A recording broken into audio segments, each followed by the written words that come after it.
Hi అండి. నేను మీ సత్య. నేనిప్పుడు విజయవాడ అమ్మవారి దర్శనానికి వెళ్తున్నాను. కానీ చాలా దారుణం అంటే దారుణం ట్రాఫిక్. ఇది బెస్ట్ ప్రైస్ దగ్గర చాలా దారుణం. నాకు ఏలూరు నుంచి విజయవాడ రావడానికి ఎంత టైం పట్టిందో, విజయవాడ ఔట్‌కట్స్ నుంచి టెంపుల్ దగ్గరికి వెళ్ళడానికి అంత టైం పట్టింది.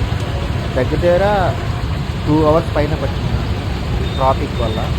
చాలా అంటే చాలా ట్రాఫిక్.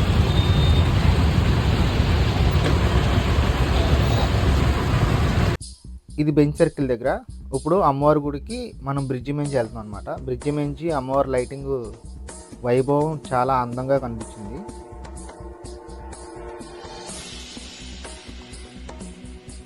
అలా ప్రకాశం బ్యారేజీ లైటింగ్, అలా అమ్మవారు చూస్తుంటే మనసు ఎంతో ఆహ్లాదంగా ఉంటుంది.